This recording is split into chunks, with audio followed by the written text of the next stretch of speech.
കാര്യം സബോളയും തക്കാളിയും പച്ചമുളകും ഒക്കെയും നല്ല ഫ്രണ്ട്സ് തന്നെയാണ്, സമ്മതിച്ചു. പക്ഷെ എല്ലാ ഫംഗ്ഷനും 3 പേര് ഒരുമിച്ച് വിളിക്കണമെന്ന് വെച്ചാൽ നടക്കണ കാര്യമാണോ? ഇനിയിപ്പോൾ വിളിച്ചു എന്ന് തന്നെ ഇരിക്കട്ടെ. സബോളയ്ക്കും പച്ചമുളകിനും ഒഴിവുള്ളപ്പോൾ തക്കാളി ചമ്മന്തി ഫംഗ്ഷന് പോയിട്ടുണ്ടാവും. ഇനി തക്കാളിക്ക് ഒഴിവുള്ള സമയത്തോ സബോളയും പച്ചമുളകും കൂടിയിട്ട് ഒറ്റ മുങ്ങല മുട്ട ഓംലെറ്റിൻ്റെ റിസപ്ഷന്. ഇന്നിപ്പോഴേ തക്കാളി ബിസിയായിരിക്കുന്ന ദിവസം ഉണ്ടാക്കാൻ പറ്റിയ ഒരു അടിപൊളിയായിട്ട് ഞാൻ പറയട്ടെ, ചിക്കൻ റോസ്റ്റ് വിത്ത് നോ തക്കാളി.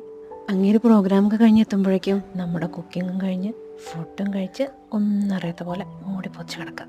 പുള്ളിക്കാരന് കൂട്ടാണ്ട് എന്തെങ്കിലും ചെയ്താലേ പിന്നെ അത് മതി എൻ്റെ പൊന്നോ, മുഖം വീർപ്പിക്കും. അത് കാണുമ്പോഴോ പച്ചമുളക് കിടന്ന് ചൂടാവാൻ തുടങ്ങും. സബോളയാണെങ്കിൽ കരച്ചിലോട് കരച്ചിലായിരിക്കും. ഹോ, എന്തൊക്കെ പിന്നെ കാണേണ്ടി വരുന്നറിയോ. ഇതിൻ്റെ ഇൻഗ്രീഡിയൻസിൻ്റെ ലിസ്റ്റേ കമൻറ്റ് ബോക്സിലുണ്ട് കേട്ടോ. അപ്പോൾ ശരി, ആരോ ബെല്ലടിച്ചിട്ടുണ്ട്, തക്കാളിയും തോന്നണു. നാളെ കാണാം കേട്ടോ. ടാറ്റാ.